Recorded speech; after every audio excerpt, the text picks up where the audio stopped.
Hi everyone, I'm Ben, and this is the Board Game Blueprint.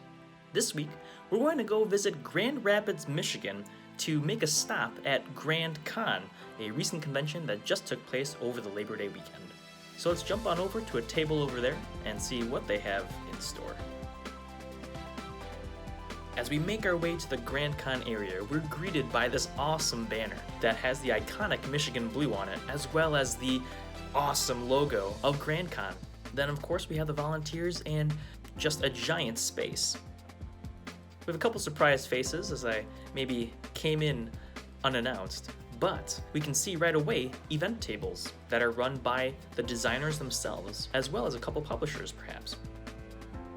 We're gonna go all the way to the back, so don't worry, but along the way we'll also run into a bunch of different vendor booths and publisher booths.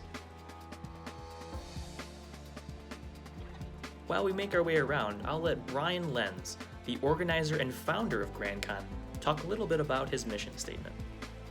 Everyone, this is Brian Lenz, who is the founder of Grand Con, now in its 7th year. Brian, hello. Hello.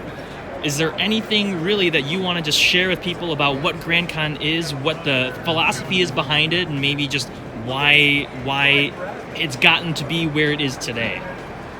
Well, first of all, it's gotten to be where it's at today because of a couple of things.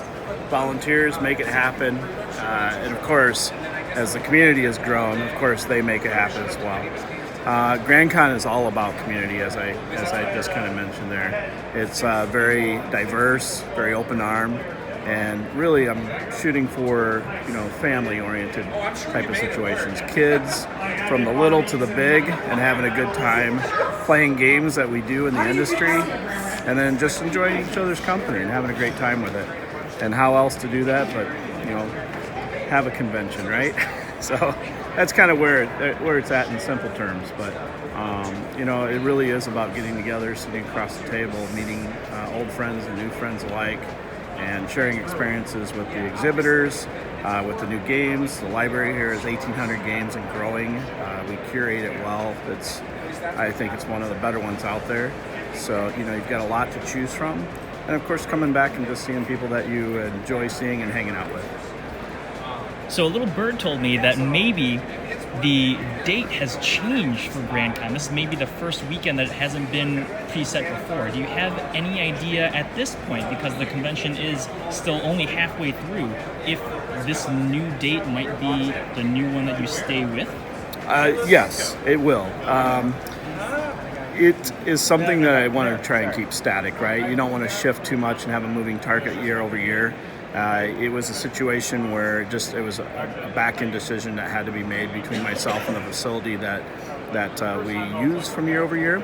So as the show grows, I'm not really seeing much change, even on a holiday weekend, if you will. The change has been very minimal damage, if you will, minimal fallout. However, it seems to be well balanced, and it's still growing. Well, that's great to hear. More gaming for everyone just makes, I think, everyone a better person in general, doesn't it? It does. It teaches you a lot, that's for sure. Well, Brian, thanks for your time today. Thanks for arranging and organizing Grand Con for, again, 7 wonderful years, and we look forward to jumping in for at least 7 more. Thank you very much. I appreciate it, Ben. Truly, Grand Con is for every corner of the gaming universe, I would say. I don't want to make any generalizations, but I truly believe that Grand Con is for everyone.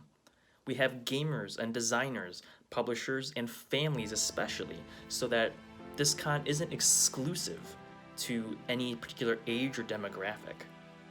In fact, I recognized the very first booth that I saw as a Kickstarter game that I backed, and was super excited to go talk to them about it. I won't really be able to capture here because by the time that I arrived, the exhibitor hall was about closed, but a couple friends of mine, Cece and Eric Highland of Tank and DPS, showed me some of their wares as well that they were selling, including Dungeons & Dragons themed scented soaps, and a couple cool accessories, like headband ears and comic book coasters.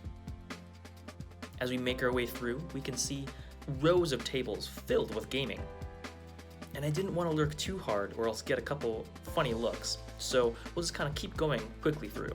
Some other highlights that aren't just FLGS or friendly local game store booths included these giant miniatures tables, as well as what appeared to be a live stream podcast. We even got to see an old friend from the show. They did have a separate room especially for unpublished games called the Unpub Alley, where players could set up their prototypes for interested playtesters.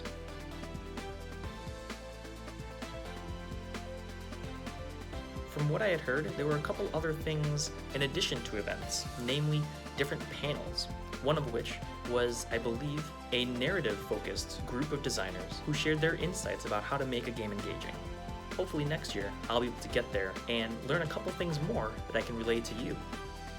And there's even an organized event especially for designers in the neighboring hotel.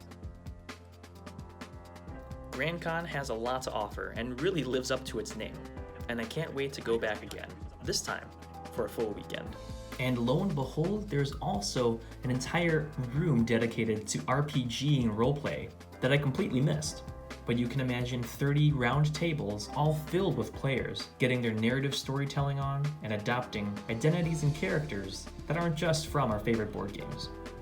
Though I was only there for one day, I wish I could have been there longer and stayed even later, because there was just so much to do, so much that I didn't even get to see myself. As I mentioned before, a list of panels, all sorts of games with their expansive 1800 game library, and so much more, including super nice people in the industry, as well as fellow gamers and families to play with. Now that it's been confirmed by Brian to take place next year again at Labor Day, hopefully we can see you at GrandCon in Grand Rapids, Michigan. If you like this video, please give it a thumbs up and hit that subscribe button so that you can stay up to date on future content like this. As always, I'm Ben. This has been another episode of the Board Game Blueprint, and together, let's build something great.